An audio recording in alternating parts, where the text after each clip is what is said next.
कब और कैसा मोड़ लेगी ये उसके शुरुआती दौर में ही निश्चित हो जाता है।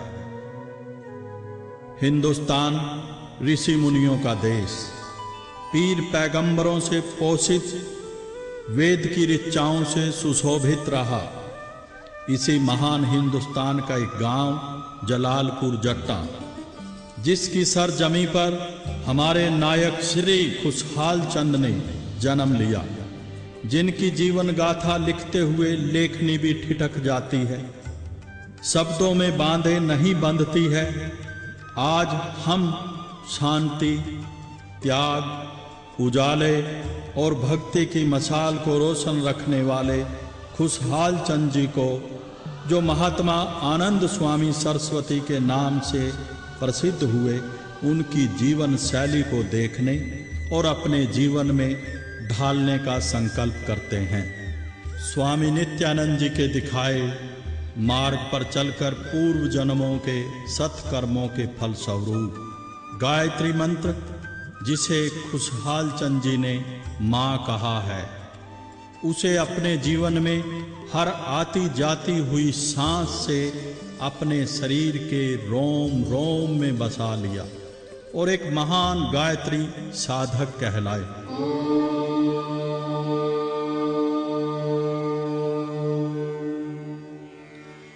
ओम भूर्भुवः स्वः तत्सवितुर्वरेण्यं भर्गो देवस्य धीमहि धियो यो न प्रचोदयात्।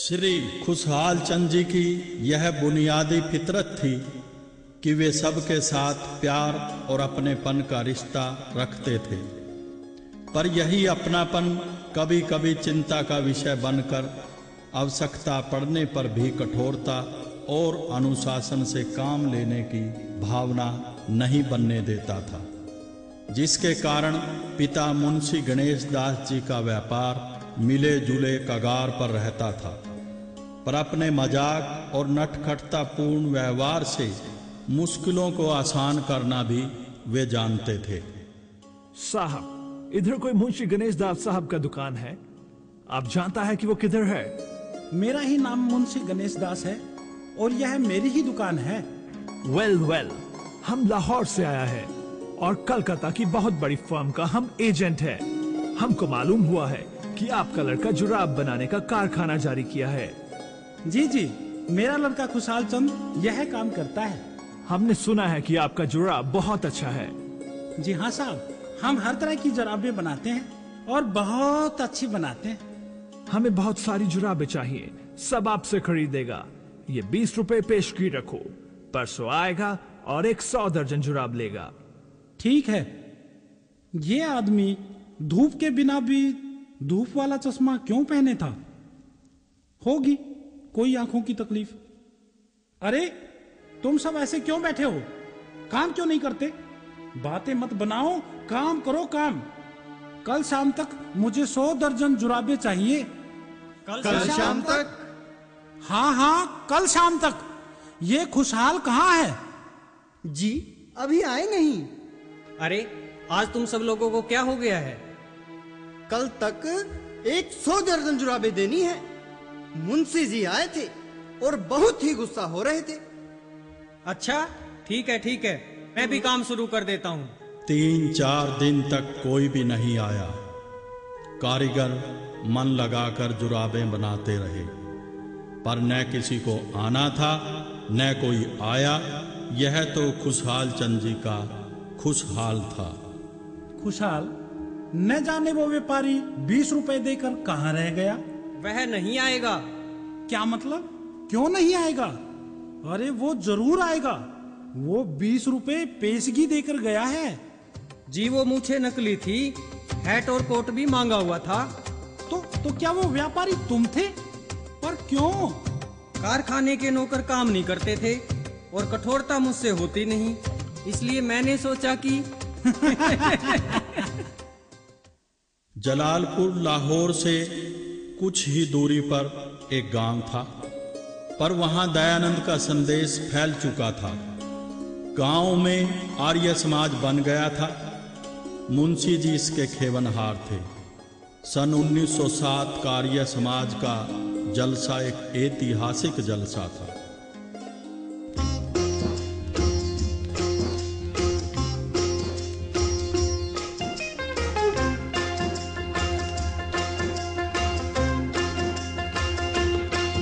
वेदों का डंका आलम में बजवा दिया ऋषि दयानंद ने। वेदों का डंका आलम में बजवा दिया ऋषि दयानंद ने। हर जगह ओम का झंडा फिर फहरा दिया ऋषि दयानंद ने। वेदों का डंका आलम में बजवा दिया ऋषि दयानंद ने।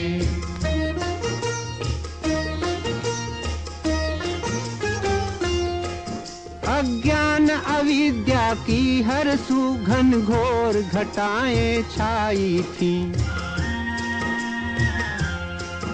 अज्ञान अविद्या की हर सुघन घोर घटाएं छाई थी। कर नष्ट उन्हें जग में प्रकाश फैला दिया ऋषि दयानंद ने। वेदों का डंका आलम में बजवा दिया ऋषि दयानंद ने।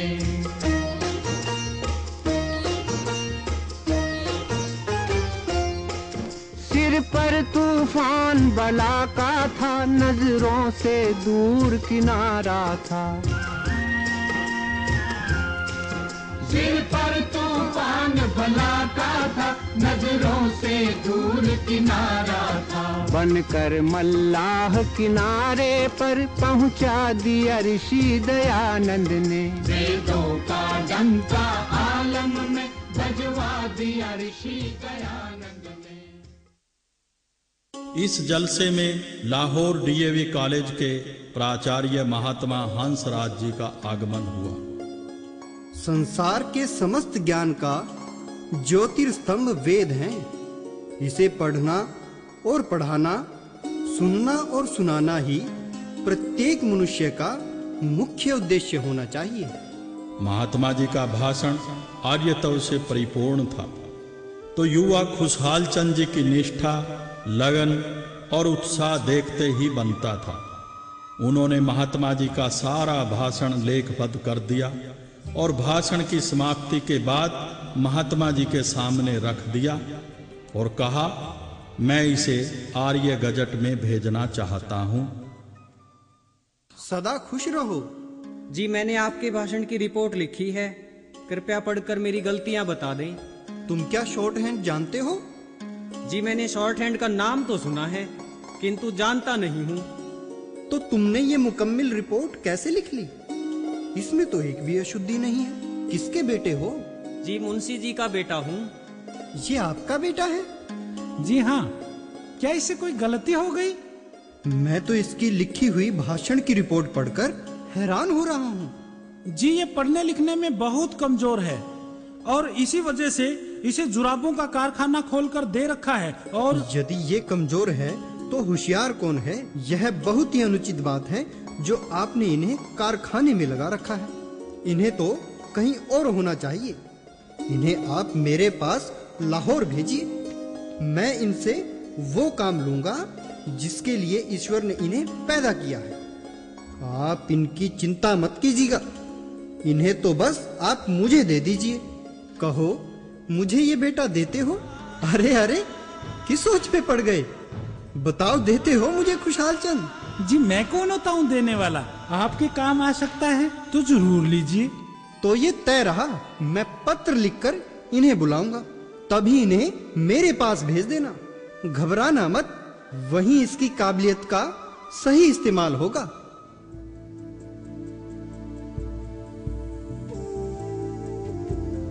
करीबन 2 महीने बाद या उससे कुछ ज्यादा वह भी दिन आ गया जो खुशहाल चंद जी के जीवन में महान परिवर्तन लाया और उन्हें एक नए जीवन की, नई दुनिया की ओर लेकर बढ़ गया।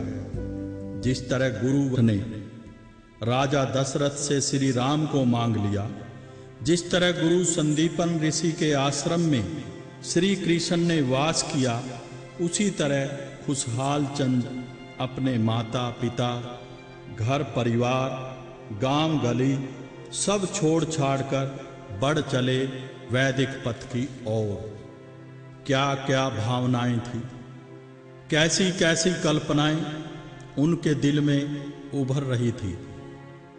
कितनी उमंगें दिल में तूफान सी उमड़ती थी, जिन्हें माता जीवन देवी जी और पिता गणेश जी ने अपने स्नेह, ममता और आशीर्वाद से पाला था। पर सब छोड़कर जा पहुंचे लाहौर।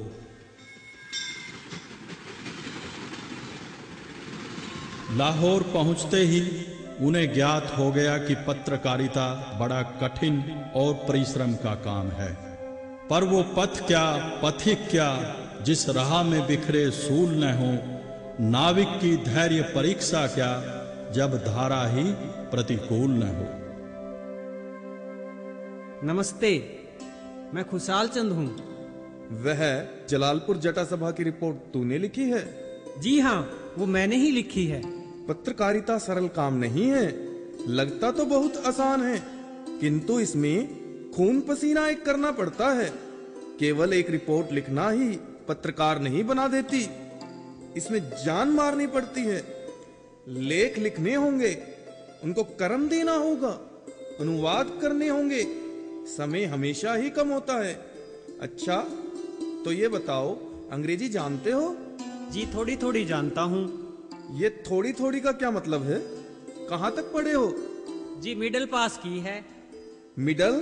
इससे तो काम नहीं चलेगा, तुमको अंग्रेजी सीखनी होगी, और जब तक पूरी तरह अंग्रेजी नहीं सीख जाते तब तक संपादक का काम करना संभव नहीं होगा। श्री खुशहाल चंद ने आर्य गजट तो चलाया ही, पर कॉलेज की सीमाओं से हटकर देश को जगाने के लिए अपना अखबार निकाला। नाम था मिलाप, जो भारत का आजादी से मिलाप चाहता था। इस मिलाप में भारत मां के लिए तड़फन थी, सिहरन थी, पर भय या डर नहीं था। परिणाम सामने था। अंग्रेज सरकार नाखुश हुई, खुशहाल चंद जी पकड़े गए। अब्दुल गफ्फार खां जैसे और अनेक कालजयी संपादकों के साथ जेल का प्रवास उन्हें पुरस्कार में मिला। Order order. अदालत खुशहाल जी को बी ग्रेड जेल में और बाकी सबको सी ग्रेड जेल में डालने का हुक्म देती है। माफ कीजिए जज साहब, या तो हम सभी को बी वर्ग में रखिए, वरना मुझे भी सी वर्ग में भेज दें, अन्यथा मैं भूख हड़ताल कर दूंगा। उनकी दृढ़ता और निष्ठा को देखते हुए सरकार झुक गई। जज ने हार मान ली। यह थी उनकी पहली जीत। खुशहाल चंद जी ने राजनैतिक आंदोलन में भाग लिया, व्यापार किया, घर गृहस्थी से नाता जोड़ा और हर समस्या पर विजय प्राप्त की। परंतु यहीं संतोष नहीं किया। देश की दुर्दशा देख वे स्वतंत्रता आंदोलन में कूद पड़े। देश पर एक एक करके मुसीबतों के काले बादल छा रहे थे। कहीं हड़ताल, कहीं युद्ध, कहीं भूखमरी, कहीं बीमारी, भूकंप, रक्त की नदियां बह निकली, लाशों के अंबार लग गए, पानी पीने लायक न रहा। विदेशी भारत को लूटकर दुर्बल बना रहे थे। देश की बदहाली देखकर दिल दहल जाता था, जिसका असर कश्मीर में हुआ, हिंदुस्तान पर हुआ। उन्होंने आर्य समाज पर पहला हमला किया। अमर ग्रंथ सत्यार्थ प्रकाश के पढ़ने पढ़ाने पर पाबंदी लगा दी गई। सुनो सुनो सुनो, ऐलान किया जाता है कि किसी भी स्थान पर बगैर इजाजत आर्य समाज का कोई जलसा, जुलूस, उत्सव व प्रचार नहीं होगा। घरों, मंदिरों में ओम का झंडा नहीं फहराया जाएगा, हवन यज्ञ नहीं किया जाएगा। सुनो सुनो सुनो। आर्य समाज सांप्रदायिक अधिकारों के लिए, सरकारी सेवाओं के लिए और किसी भी प्रकार की राजनीतिक बातों के लिए कोई मांग नहीं करता है और न ही आंदोलन चाहता है। किंतु यदि वैदिक धर्म और आर्य समाज पर लगाई हुई पाबंदियां समाप्त न हुई तो आर्य समाज शांतिपूर्वक ढंग से पूरी शक्ति के साथ संघर्ष करेगा और तब तक चैन से नहीं बैठेगा जब तक इस अत्याचार की समाप्ति न हो जाए।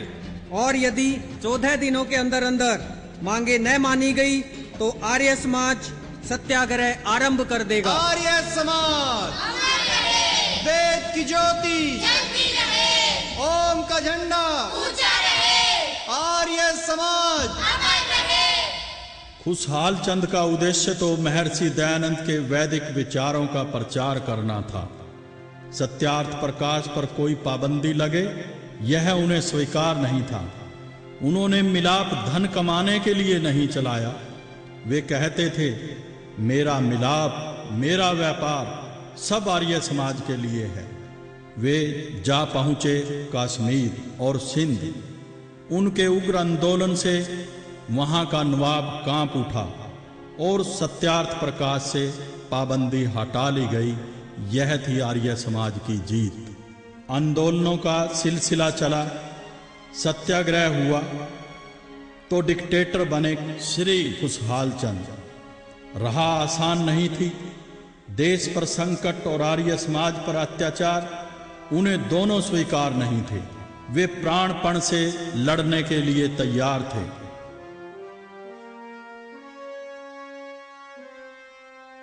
उनके घर का वातावरण क्रांतिमय हो गया तो उनका बेटा रणबीर मैदान में उतरा।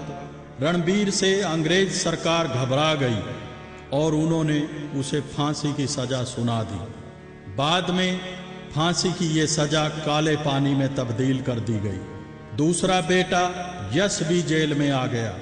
यश ने देश के लिए 19 बार जेल यात्राएं की। तीसरा बेटा ओम प्रकाश, उसे पुलिस प्रताड़ित करती रही। क्या थे वो लोग, कैसा था उनका परिवार और कैसी थी वो माताएं बहनें, ये लोग जो मौत की छाती पर चढ़कर वीणा बजाते थे और धमाल मचाते थे।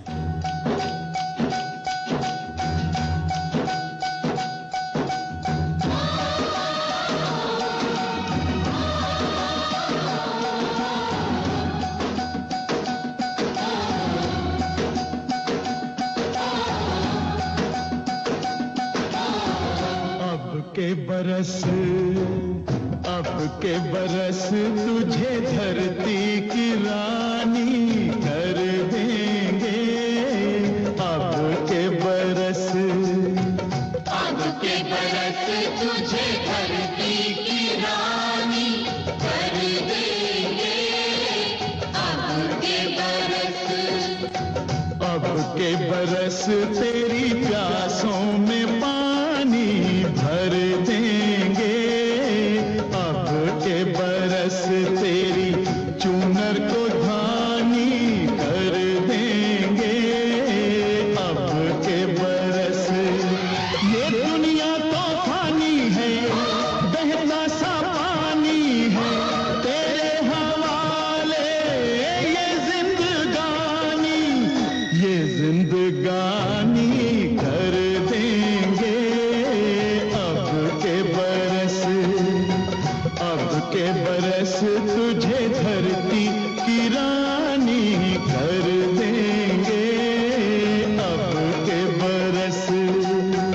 युवराज जी, ये मूर्ति किसकी है? धरती की रानी। ये मूर्ति देवी की नहीं, भारत माता की है।